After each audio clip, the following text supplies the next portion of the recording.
Welcome to today's webinar hosted by the London School of Emerging Technology. Thank you for joining us for another session in our ongoing entrepreneurship and startup growth webinar series, where we bring together experienced founders, industry practitioners and business leaders to share practical insights that help entrepreneurs build stronger and more sustainable businesses. Today's topic is one that every entrepreneur, founder, business owner and aspiring leader should understand: the financial playbook every founder needs, understanding the numbers that drive business growth. Many businesses have great ideas. Some have outstanding products. Others have talented teams. Yet despite all of that, many businesses still struggle, not because the idea wasn't good enough, but because financial decisions weren't made at the right time. Today's discussion isn't about becoming an accountant. It's about understanding how successful founders think about money, growth, investment, pricing, and long-term business sustainability. Throughout today's session, we'll explore the financial principles that help businesses grow with confidence, prepare for investment, and make smarter strategic decisions. It is my pleasure to introduce today's speaker, Mr. Daniel Helman. Daniel is an experienced entrepreneur, startup operator, and strategic advisor with more than 20 years of hands-on experience building, scaling, and supporting businesses across technology-driven industries. Throughout his career, he has worked alongside founders, executive teams, and investors, helping early-stage and growth-stage companies navigate challenges, including business development, fundraising, market expansion, operational scaling, customer acquisition, and long-term growth strategy. Having worked both as a founder and an operator, Daniel brings practical experience rather than purely theoretical knowledge. His expertise spans startup strategy, go-to-market execution, business model development, leadership, investor readiness, and operational excellence. Today, Daniel continues to mentor entrepreneurs and advise emerging businesses on how to build scalable, investment-ready organizations capable of succeeding in competitive global markets. Daniel, thank you very much for joining us today. It's a pleasure to have you with us. Over to you. Thank you very much, Kelly. Good to be here with you and our fellow founders and entrepreneurs who are looking to improve the way they're building their businesses. And I guess from the start, one of the things I've learned, having seen lots of businesses and worked within and alongside lots of businesses, is successful businesses are not built by chance, and they're built through lots of decisions. And decisions come from financial information often. Yes, it comes from the heart, but it also comes from the head. And those who understand the financial implications and the financial ecosystem around which their business is built usually do better than those that don't. Today's session is not going to be about accounting. It's about financial thinking and how successful founders can have a wide understanding of their business based on numbers, both current and projections. So let's begin. Okay.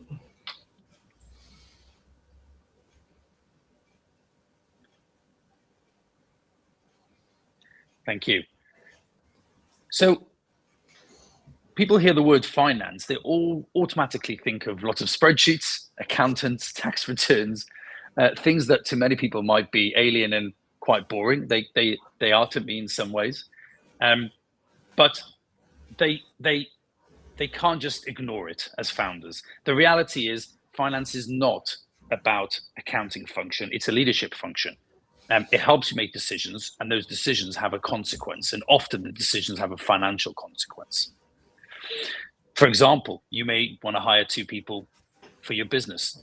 Maybe one's in HR, maybe one is in marketing or sales. It's a financial commitment. It's not just an HR decision. Same as when you're considering making decisions around wanting to invest in marketing. Again, it's not around the creative necessarily. It's around what does that mean to money that the business might have?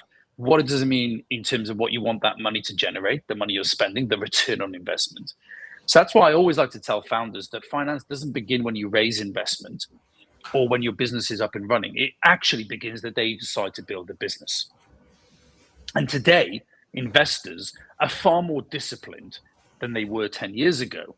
when, for example, they were just excited by rapid growth. Today, they ask different questions. Can this company generate sustainable revenue? How efficient is the company in its management of its capital? Does it understand financial metrics? And can the business survive difficult conditions? So the questions are not necessarily all about product and sales and technology. They're investing in management teams that they want to see have an understanding of what financial discipline, financial management, and metrics mean to give them confidence. And as we spoke about in previous episodes, when you're raising money, confidence is critical. Happy to move to the next one, Kelly. Ready when you are. Thank you very much. Let me just get my notes. Just looking back to the last slide, though, it was a good comparison. The idea of finance being a business GPS makes it much easier to understand why every founder needs to pay attention to it, not just the finance team. But if finance is such an important part of leadership, why do we still see so many businesses with great ideas struggle or even fail? Is it really because of the product, or are there deeper financial reasons behind it? That brings us on to our next slide, why businesses fail financially. It's a great question, Kelly. And it's one people ask all the time, why did the business fail? And it's never usually one specific reason. It's maybe a culmination of a few decisions potentially. And usually you see in the headlines, business, went into liquidation, business had to be saved, etc. But it's usually the result of a series of decisions that are often financial over weeks or months or years. So for example, the first, running out of cash.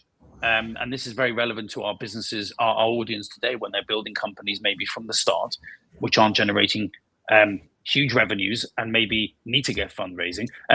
Running out of cash is one of the most important things that a business has, and therefore knowing how much cash the business has, how long the business can survive without additional cash, whether that's through sales or investment, is one of those obvious things. Because at the end of the day, at the end of the month, cash needs to be paying salaries, suppliers, rent, software, etc., etc. So without cash, business growth stops immediately, and even worse, businesses can collapse.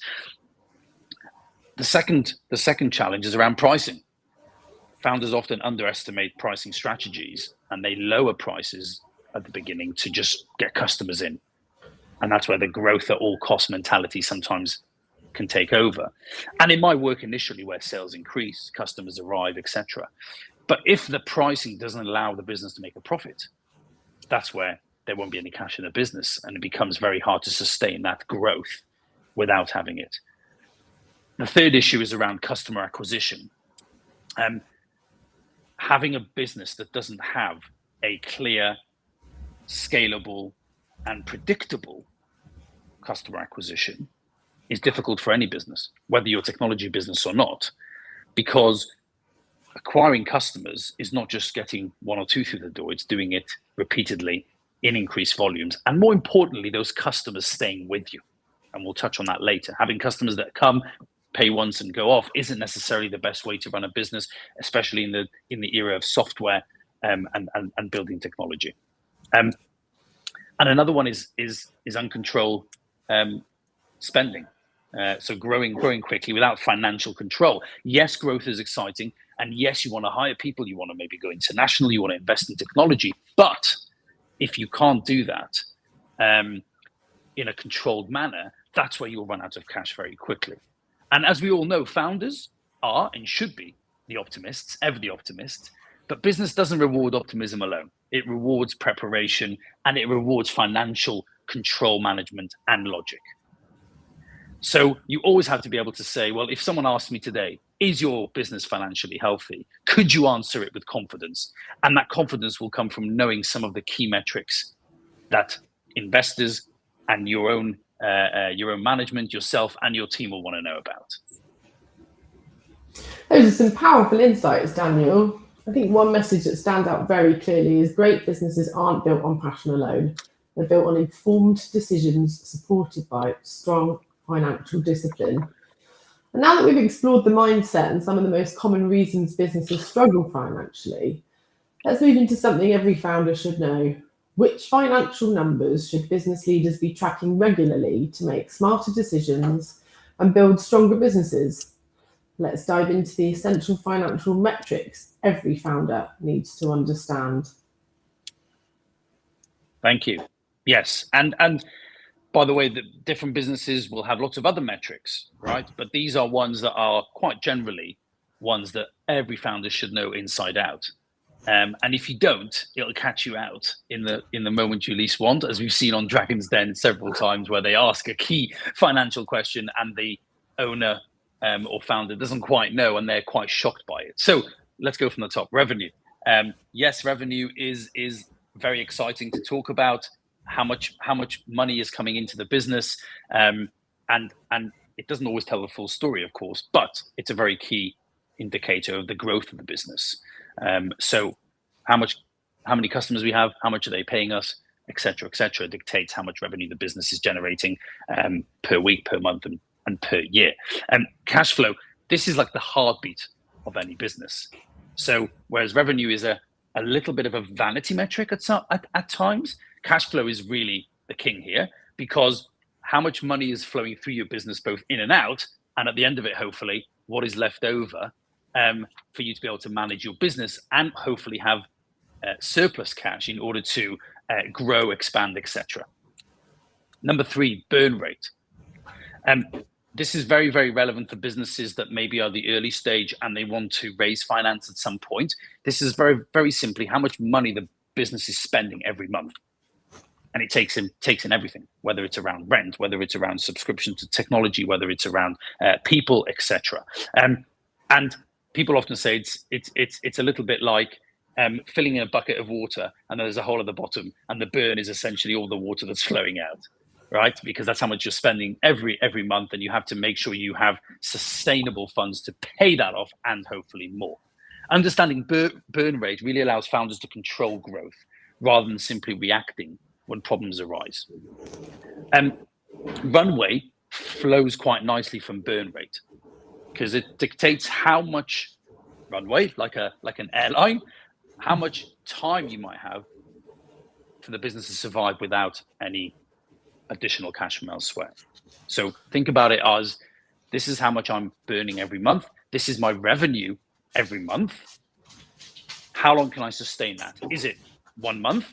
In which case I need to think of some pretty quick cost cutting or ways of getting money into the business. Do I have a year? In which case I can plan ahead a bit more, etc. So the runway is how long can the business survive with the current cash. But of course, that will also include projections. If you are growing 20% month on month, you would put that into your projections, and that will show you your burn and run and how that affects the runway moving forward.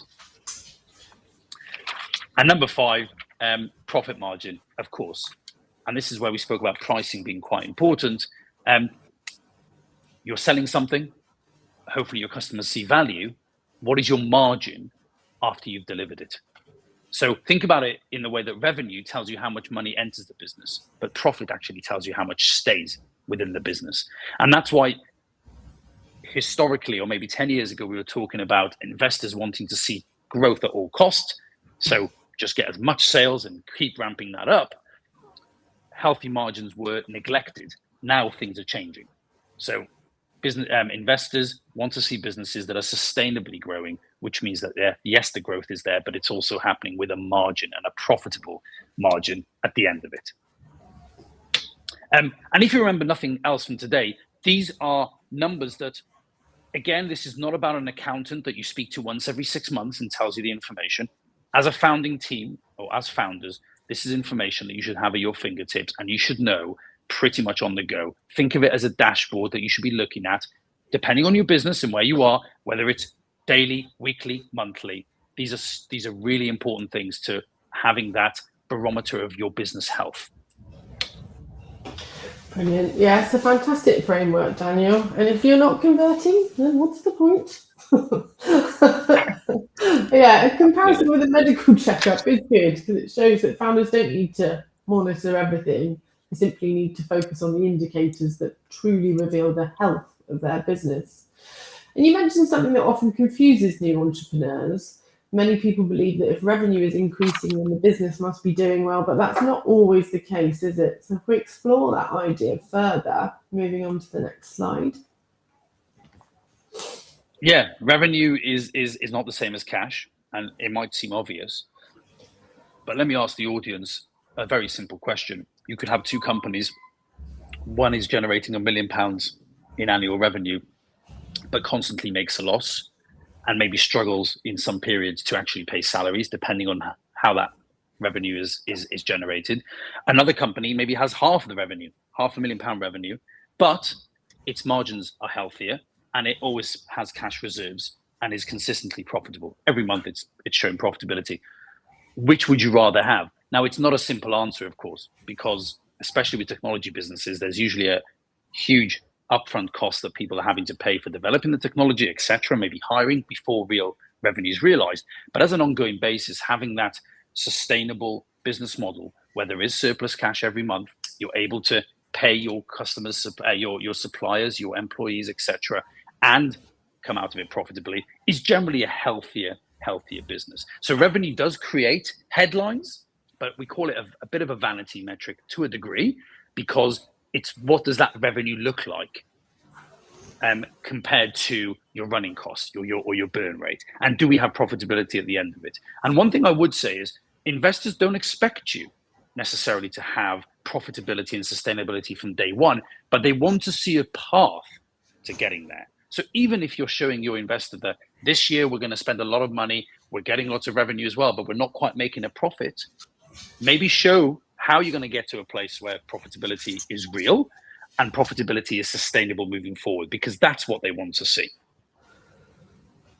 Yeah, that does really change the way we think about business performance. It is easy to celebrate sales figures, but as you've explained, sustainable businesses are built on healthy cash management rather than impressive revenue numbers alone.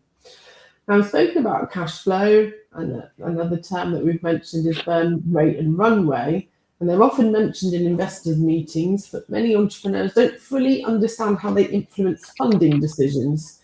Daniel, could you explain why those two metrics are so important? Yeah, it's a good question. We touched on it a little bit, but let me expand. If cash flow tells us how healthy a business is today, in other words, at the end of each month or each week, how much cash surplus, hopefully surplus, I have in my business, burn rate and runway tell us how long that business can actually continue operating. So let's start with burn rate. Burn rate simply measures how quickly you're spending money, right? So think of it as your speedometer of monthly spend. And if you're spending 40,000 every month and generating 25,000 in revenue, your business is essentially burning cash, right? At the end of each month, you're going to have a £15,000 deficit. Okay. Burning cash isn't always bad, as I said, because growing businesses need constant spending to continue that growth. But the question to ask is, why are we burning cash? What are we investing that money on? And is that at some point that we can predict going to turn into higher revenues than the burn rate? Okay. So that's why it's important. And if the answer is maybe not in the foreseeable future, that's where you might turn into the question of, well, do we want to raise investment? As a business, if we really predict that we could be a multi-million-pound business, but we need investment at some points in our journey to get there and to get to profitability, that's where you might turn to that.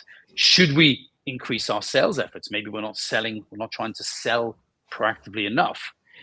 On the flip side, if we don't see an avenue of getting much higher revenue in the short term, do we need to reduce expenses? Do we need to delay product development or expansion plans if we don't have the cash in the business to support that today?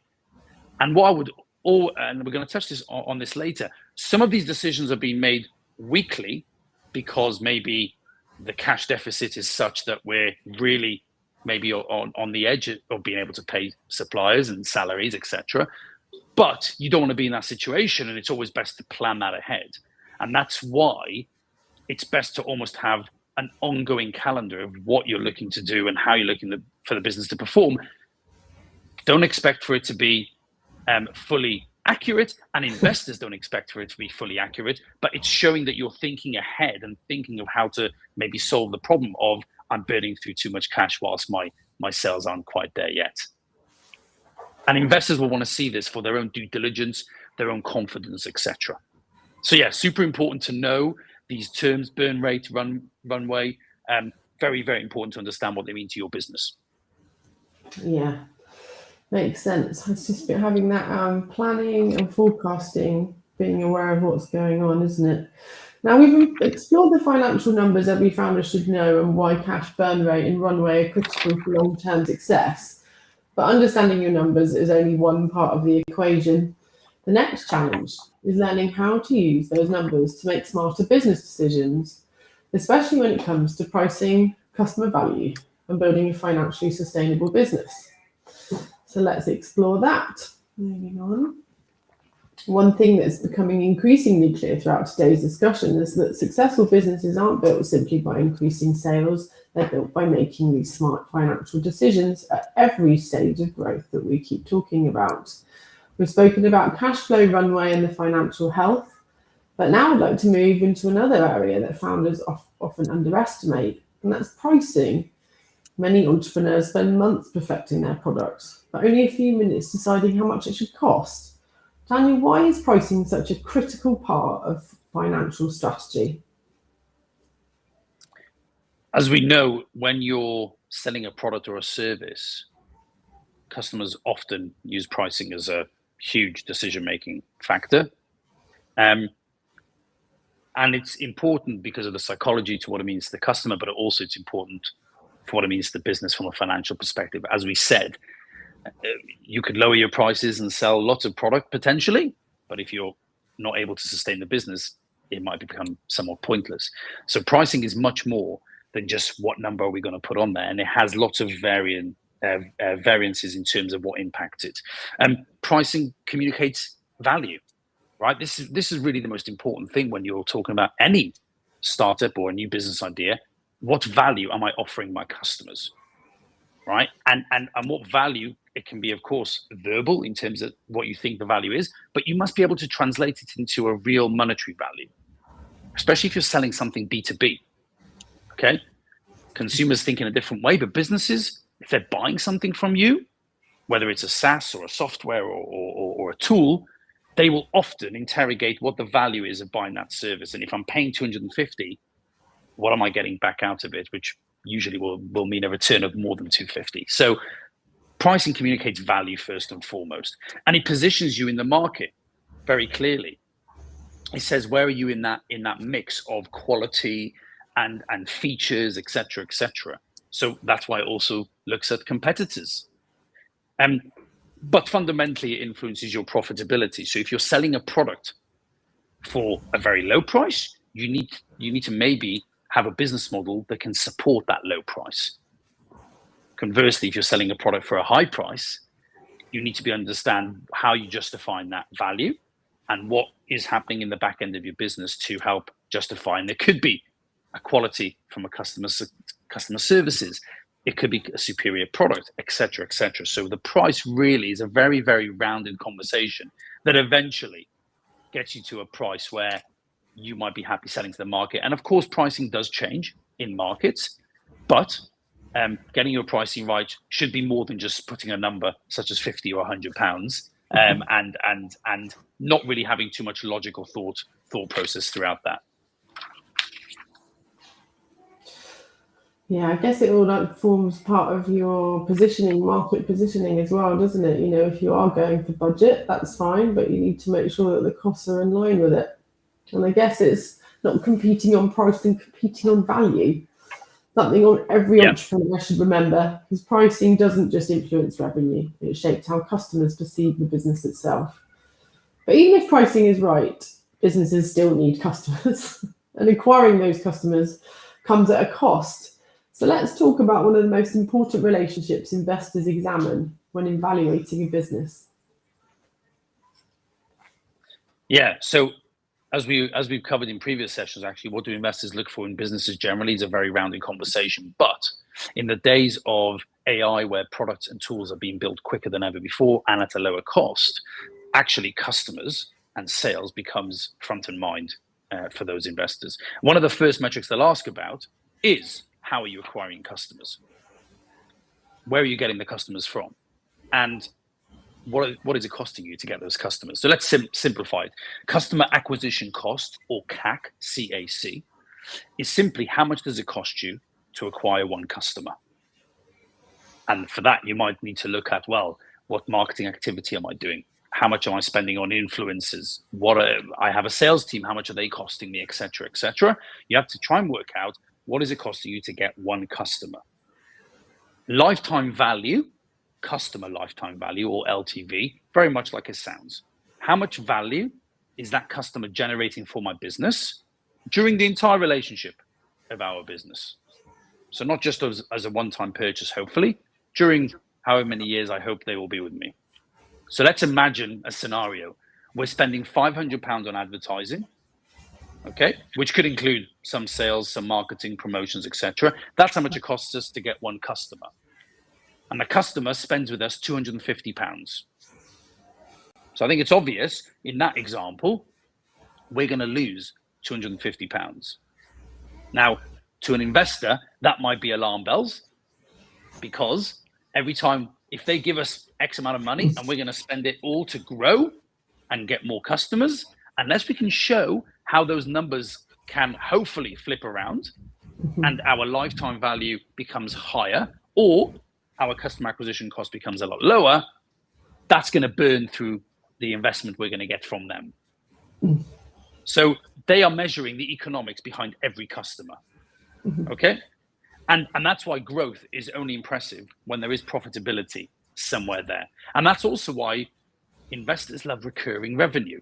So we know businesses that can have memberships and people join for plans and they're paying either annually or monthly, but they're committed. That's why people love that, because your acquisition cost, which is how much it's costing me to get that customer, might be a one-time activity. Usually it's a one-time activity. However, that customer revenue, the lifetime value, is repeating, which is fantastic. And that's why we see valuations of companies like Netflix, and then some of the business companies you see, Adobe, Salesforce, etc., becomes so attractive to investors and have much higher valuations, because once we get sucked into those platforms, like your Netflix and your Spotify's, we're usually there for years and years and years, and that increases our lifetime value. Subscription model is definitely growing in popularity, isn't it? It's a really interesting perspective. Easy to focus on acquiring more customers, but long-term value clearly matters much more than short-term volume. Now, Danny, we've discussed what businesses should be doing well. I'd also like to explore the opposite. From your experience working with founders and investors over the past 2 decades, what are some of the financial mistakes that immediately reduce confidence? Yeah, so investors are always looking for signals that may either drive up their confidence or reduce their confidence. But the key is they don't expect perfect businesses. So trying to frame your business as perfect is a mistake. They expect founders to understand their business. And sometimes founders believe they need to impress with ambitious numbers, which can be mistake number one. If you project enormous growth revenue, millions in sales, international expansion and ambitions, etc., sounds exciting, but investors will often ask, how did you get to those numbers? And what's the reality of getting to those numbers? Not just from sales. How are you going to build a team and build an infrastructure that can support 10x or 100x revenue and everything else that comes with it? So they'll ask how you've arrived at those numbers. And if the answer is based on optimism or short, simple logic rather than evidence, thought through research, etc., credibility will disappear very, very quickly. And as we know, once you've lost that credibility and trust, it's very hard to claw it back. Another mistake is not understanding the unit economics. So unit economics is, like we were talking about customer acquisition and lifetime value, is the economics of one customer, right? And that's where founders might know my total revenue, but they don't know what the margins might look like. They don't know how many customers they're serving. They don't know the profitability of each customer. That's a concern for an investor, because they want you to really know the finite details, the deep diving of those financials, because if you don't know them at a small scale, they usually don't believe you're going to know them at a large scale. So that's where it's really important. And I've seen also founders struggle to explain pricing strategy, because sometimes they have come to it in a bit of a quick way, and that's where usually they might say, well, I'm charging £99. The majority of the market is around 80 to 120. That's where I am. That's fine, understanding the market you're in and understanding competitors, but pricing does need logic, as we spoke about. So that's where one of the very important things when it comes to pricing is what, again, value are we as a business giving to the market versus other people, which is why we can command £99 and that is deemed very good value to our customers. So all of these things is really telling you that investors are always investing in decision makers. They want to understand the decision-making logic that founders and founding teams are going through. And finally, and this is one I really like, as much as I love talking about fundraising and helping clients fundraise, focusing entirely on fundraising is not a business strategy. And being so focused on raising funds that overcomes your focus on customers, that's not a great look. Investment doesn't build a business. It just gives you the fuel to hopefully go and build a business. Customers do. Okay, so funding can accelerate what you're doing, but if you're using that as a barometer for success, how much we've raised, that's not always the case if it's not backed by building a growing, sustainable business. And I think last one, which is a one that I think we've all fallen into, when you don't quite know it all. Oh, my accountant deals with that. He knows or she knows that particular piece of information. It's not reassuring. It doesn't give anyone confidence. They want you to understand the key financial metrics so you can explain why you've made certain decisions. Doesn't mean you need to prepare all the spreadsheets. And often I know in early stage businesses where you haven't got money to have a full-time accountant, you probably don't need one. You need someone to maybe manage your books, but you need to be at the helm of those financial dashboard and management and understanding it. So quite often the truth is the numbers do tell the story of your business. And if you can't explain that story well, that doesn't drive confidence to the investors. Yeah, I get, everything that we talk about in these sessions is all about that balance, isn't it? And I certainly resonate with kind of knowing, having an intuition for the right pricing of a product, but then it's all service, but then it's about doing your homework, checking your competitors, checking your costs, and checking that instinct is right and being able to back up any conclusions that you've come to. Okay, so I think today's discussion has already provided founders with practical financial lessons they can immediately apply to their businesses.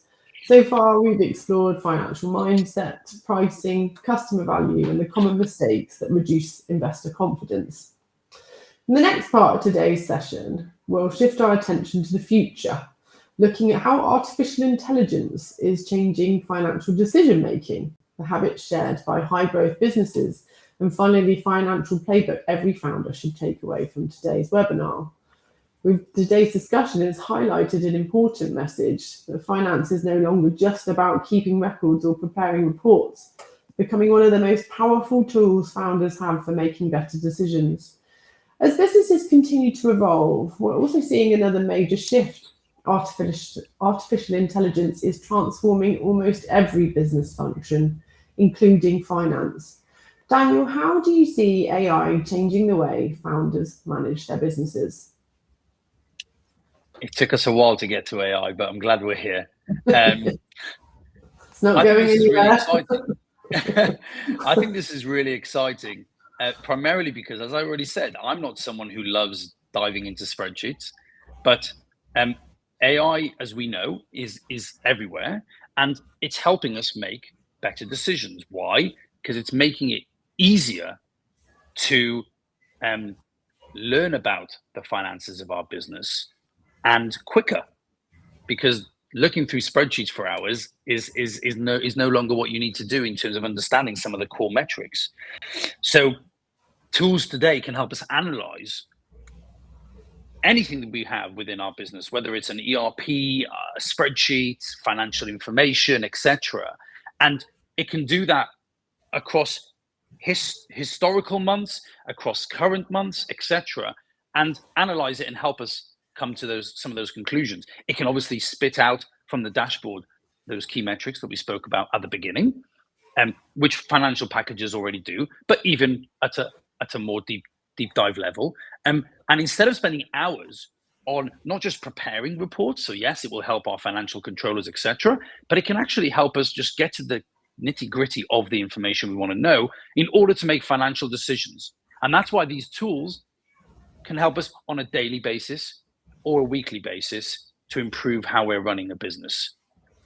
Think of budgeting, perfect examples, predicting, and almost having scenario mapping. If my business managed to grow by 5x this year, what would that mean to my revenue, profit margin, burn rate? How would I manage cash flow, etc.? Well, put it into a financial model, run with a GPT alongside it, and it can give you that answer pretty quickly. So that's why it's really a great tool for founders to be comfortable with, so they can help them analyze and reach those decisions quicker. And rather than discovering a cash shortage after it happens, AI tools can probably help predict it. Right? AI tools can probably be built into our financial model that tells us if on any given month we don't hit sales, or we're not projecting sales of X, and therefore we might struggle to pay our suppliers or our employees, could you give me a warning 15 days before the end of the month? Right? It seems a very obvious thing to think about, but when you're busy running a business, you don't have time to maybe look at it. AI tools can help analyze the data, predict, and flag this up to you. So suddenly you've got this amazing resource at your fingertip. So it's helping you prepare rather than react, I think. And it can also identify things within your business to help you really go on an upward trajectory. For example, you might have lots of customers buying different things from you at a different rate, and some of them are more profitable than others. Well, suddenly AI can look at all the customer data and tell you who are those best performing customers, who are the ones that deliver the highest lifetime value, like we spoke about before, which ones are likely to leave based on their behavior, or maybe based on how many times they're coming to your tool or your service or your product. So all of this information basically makes you much smarter when it then comes to decisions on what do I need to do with my business, whether it's around product, sales, marketing, operations, etc. And we speak about investors a lot in these series. Actually, investor reporting can be left to AI, or AI can help. AI can prepare. I know some founders who AI prepares 90% of their monthly investor reporting, and they simply add the finishing touches, which might be the storytelling and other things around that. So suddenly, to create very, very professional looking presentations and summaries, etc., AI can help you do that as well. So AI is there to make the job a lot easier, I would say, for those of us who are less financially literate, those of us that don't like looking through spreadsheets, which is most of us, potentially. And it can really help us play catch up in terms of analyzing that information. And that's why it's a huge tool. And everyone should be using these tools to become a bit more confident with our financial management. Excellent. It's a really valuable perspective. AI certainly does provide powerful tools, but it's reassuring to think that strategic thinking and leadership remain the most important skills for founders.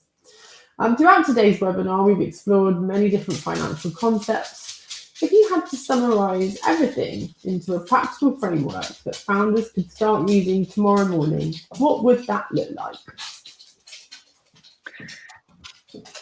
So again, this is quite generalist, but I think it's a good start. And I like this slide because it's quite practical.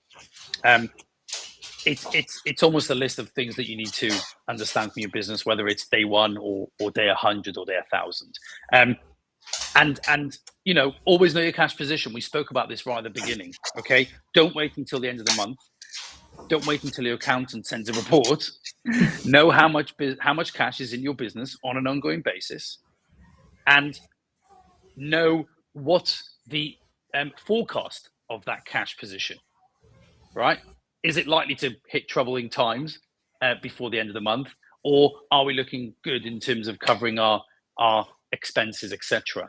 And of course, if we have surplus cash, where do we want to spend it? If we want to move quickly and we want to act quickly, and we need to because our customers are demanding that we build more features and launch new products, etc. So where do we want to allocate any surplus cash we might have?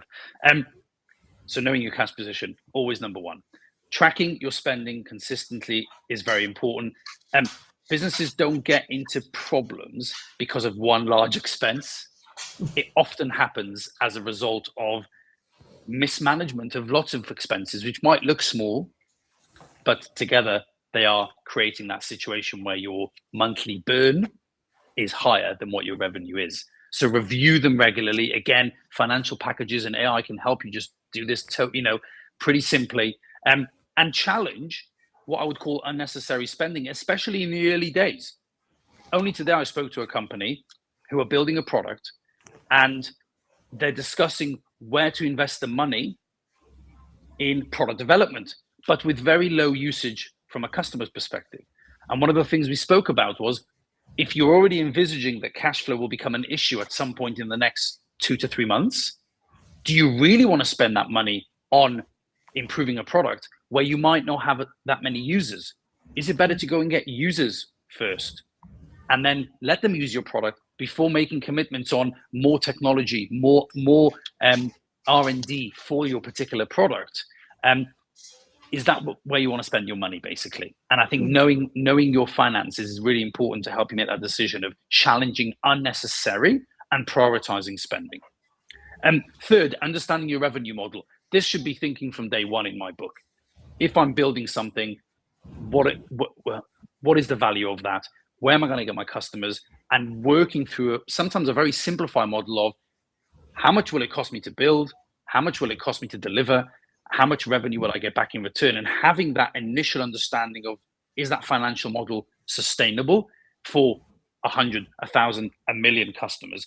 How can I look at that across the lifetime of my business? But focusing on the now is always the most important.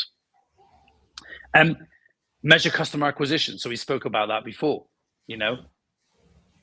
It can be quite a hard metric to measure, but you can always put some sort of framework on measuring how much it costs me to generate a customer, because it can be from as simple as, I'm hiring a salesperson, they're costing me 50,000 a year, and I'm getting 5 customers in 1 year. Then it's very clear that each customer acquisition is going to cost you £10,000. So there's always ways of putting numbers behind what that customer acquisition looks like. Protecting your margins. So margins are very difficult to claw back, and that's why your pricing has to be very logically thought through at the beginning, but also has to align with your cost structure. So if you want to have a profitable business, you need to think of how you're going to weigh that pricing versus cost of product and make sure it works for you and your business. And then I think plan your runway. People, again, coming back to fundraising. Fundraising is not a several week process. It can be several months. Often companies, when they're raising money, will raise for an 18 to 24 month runway.